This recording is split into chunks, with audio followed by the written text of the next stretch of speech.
يا أيها الذين آمنوا ادخلوا في السلم كافة ادخلوا في السلم كافة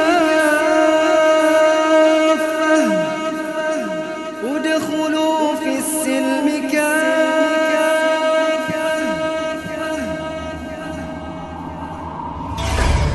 Inilah Buletin Dakwah Kafah edisi 290, 23 Ramadan 1444 Hijriah atau 14 April 2023 Masehi. Dengan judul Kekejaman Israel tak bisa dihentikan hanya dengan kecaman. Pada bulan Ramadan yang agung ini, Israel kembali mempertontonkan kekejamannya terhadap Muslim Palestina di hadapan dunia. Pada Rabu malam 5 April 2023, puluhan polisi Israel menyerbu Masjid Al-Aqsa di Yerusalem Timur. Saat itu sekitar 20.000 kaum muslim sedang menunaikan sholat tarawih di dalamnya. Jamaah sholat ditembaki dengan gas air mata, dilempari granat kejut dan ditembaki peluru-peluru baja berlapis karet. Jamaah juga dipukuli agar mereka mau keluar dari dalam ruangan masjid. Sekitar 350 warga muslim ditangkap dalam serangan brutal tersebut. Terus berulang. Sejak Januari sampai Maret 2023, sudah ada 83 warga Palestina yang meninggal akibat kekejaman Israel. Jika diakumulasikan, sejak 2008 sampai sekarang 2023, total korban jiwa dari pihak Palestina mencapai 6.263 orang. Dalam periode yang sama, total korban luka dari pihak Palestina mencapai 146.347 orang. Dalam agresi militernya, Israel tidak memandang orang dewasa dan anak-anak atau warga lanjut usia, lelaki ataupun perempuan. Berdasarkan data Kantor Koordinasi Kemanusiaan PBB, sejak 2008 hingga 2021, 21,8% korban jiwa di Palestina adalah anak-anak berusia kurang dari 18 tahun. Rinciannya sebanyak 1.011 anak laki-laki dan 244 anak perempuan. Kaum agresor Israel juga kerap menyerbu kamp-kamp pengungsian dan rumah warga dan menangkapi mereka tanpa dakwaan. Menurut lembaga nirlaba Palestina Prison Club, pihak Israel telah menahan 2.200 warga Palestina sepanjang tahun ini. Tragisnya, sebagian besar penangkapan tersebut dilakukan selama bulan suci Ramadan. Hanya retorika. Terhadap aksi biadab Israel yang terus berulang, para pemimpin dunia Islam lagi-lagi hanya memberikan aksi retorika minus tindakan nyata. Sekretaris Jenderal Organisasi Kerjasama Islam atau OKI, Hussein Brahim Taha, hanya memperingatkan bahwa kejahatan Israel di wilayah pendudukan Yerusalem Timur telah memicu kejahatan, ketegangan, dan ketidakstabilan di kawasan. Presiden Turki Recep Erdogan juga hanya mengecam tindakan Israel. Turki tidak bisa diam di hadapan serangan ini. Menginjak-injak Masjid Al-Aqsa adalah garis merah kita, kata Erdogan. Palestina tidak sendirian, tambahnya.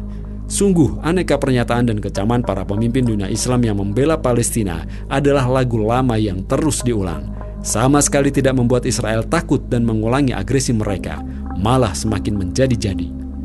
Negara Zionis Israel paham bahwa para pemimpin dunia Islam hanya macan kertas.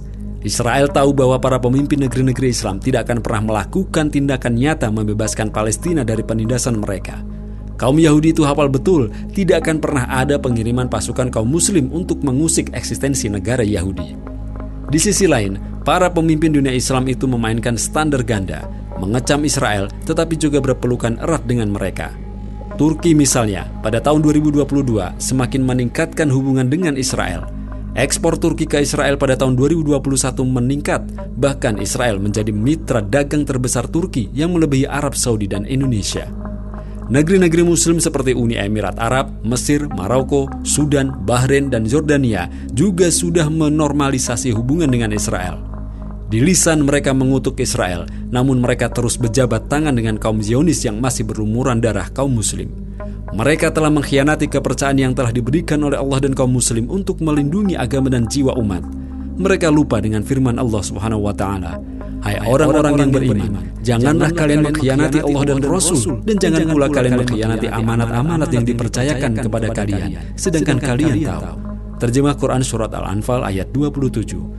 Mereka juga seperti tidak pernah membaca firman Allah Subhanahu wa taala, "Hai orang-orang yang beriman, janganlah kalian menjadikan kaum Yahudi dan Nasrani sebagai kawan bagi kalian. Sebagian mereka adalah kawan bagi sebagian yang lain. Siapa saja di antara kalian menjadikan mereka sebagai kawan, sungguh dia termasuk golongan mereka. Sungguh Allah tidak memberikan petunjuk kepada kaum yang zalim." Terjemah Quran Surat Al-Maidah ayat 51. Haram berdamai dengan Israel.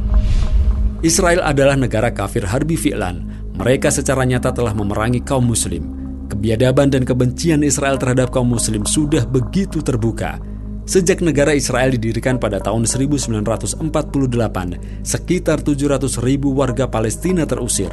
Kelompok HAM Israel B'Tselem menyatakan, selama dekade terakhir mulai April 2011 hingga Mei 2020, pasukan keamanan Israel telah membunuh 3.408 jiwa warga Palestina.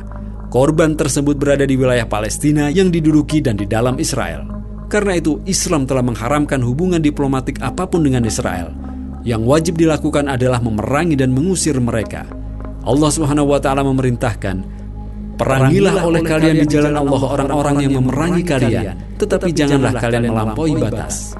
Terjemah Quran Surat Al-Baqarah ayat 190. Allah Subhanahu wa taala juga memerintahkan untuk mengusir siapapun yang telah mengusir kaum muslim. Perangilah mereka di mana saja kalian menjumpai mereka, dan usirlah mereka dari tempat mereka telah mengusir kalian. Terjemah Quran Surat Al-Baqarah ayat 191. Kedua ayat di atas menjelaskan bahwa sikap terhadap kaum yang memerangi dan mengusir kaum muslim adalah dengan memberikan tindakan setimpal, yakni memerangi dan mengusir mereka dari tanah air kaum muslim. Selain itu, umat Islam, terutama para pemimpin mereka, wajib memberikan pertolongan kepada saudara seiman. Inilah sikap yang harus ditunjukkan untuk memenuhi perintah Allah Subhanahu wa taala dalam Quran Surat Al-Anfal ayat 72. Jika mereka meminta pertolongan kepada kalian dalam urusan pembelaan agama, maka kalian wajib memberikan pertolongan. Rasulullah SAW juga menyatakan haramnya menelantarkan nasib saudara seiman. Beliau bersabda, "Seorang muslim itu adalah saudara bagi muslim yang lain. Ia tidak boleh menzalimi dan melantarkan saudaranya." Hadis riwayat Muslim. Palestina, urusan agama. Bagi kaum muslim, persoalan Palestina lebih dari sekedar urusan kemanusiaan. Persoalan Palestina merupakan bagian krusial dari agama. Ada dua yang jadi alasan. Pertama, status negeri Palestina sebagai tanah Kharojiyah yang menjadi milik kaum muslim sehingga wajib dibebaskan setiap jengkalnya dari cengkeraman Zionis Israel, bukan sekedar membebaskan Yerusalem atau Masjidil Aqsa. Kedua, kaum muslim terikat dengan perjanjian Umar dengan kaum Nasrani Yerusalem. Perjanjian ini ditandatangani oleh pendeta Safronius dan Khalifah Umar bin Khattab radhiyallahu an pada tahun 637 Masehi. Di antara poin perjanjiannya adalah tidak mengizinkan kaum Yahudi lewat dan bermalam di Yerusalem. Mereka juga dilarang tinggal bersama warga Nasrani atas permintaan kaum Nasrani Yerusalem. Isi perjanjian tersebut masih mengikat kaum muslim sehingga wajib mengusir kaum Yahudi dari tanah Palestina. Wahai kaum muslim, wahai para pemimpin dunia Islam, apakah Anda sekalian lupa dengan sabda Nabi SAW? Perumpamaan kaum mukmin dalam hal saling mengasihi, mencintai dan menyayangi itu bagaikan satu tubuh. Jika ada salah satu anggota tubuh yang sakit, maka seluruh tubuhnya akan ikut terjaga dan demam, turut merasakan sakitnya. Hadis riwayat Al-Bukhari dan Muslim. Apakah Anda sekalian juga telah lupa dengan pesan beliau? Hilangnya dunia lebih ringan bagi Allah dibandingkan dengan terbunuhnya seorang mukmin tanpa alasan yang hak. Hadis riwayat Nasai. Sungguh, paham nasionalisme dan rasa takut Anda akan hilangnya jabatan dan kedudukan telah membuat Anda berdiam diri dan enggan untuk membebaskan dengan segera tanah Palestina.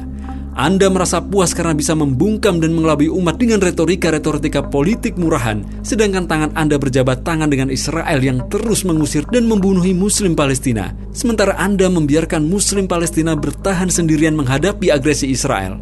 Bandingkan dengan sikap Amerika Serikat dan Eropa yang mengirim bantuan militer membela Ukraina dalam konflik dengan Rusia, tanpa peduli kata PBB dan dunia. Sikap yang sama juga dilakukan Amerika Serikat saat menyerbu Irak dan Afghanistan yang sama sekali tidak mengacuhkan PBB atau dunia internasional. Israel pun demikian, mereka tidak mengambil pusing dengan puluhan resolusi PBB yang mengutuk mereka. Agresi militer dan pengusiran terhadap warga Palestina terus saja dilakukan. Sebaliknya, para pemimpin dunia Islam, terutama negara-negara Teluk yang bertetangga dengan Palestina, tidak punya nyali, padahal yang tengah diusir dan dibunuh adalah saudara seiman mereka. Padahal di tangan mereka sebenarnya ada kekuatan militer yang cukup untuk memerangi dan mengusir Israel.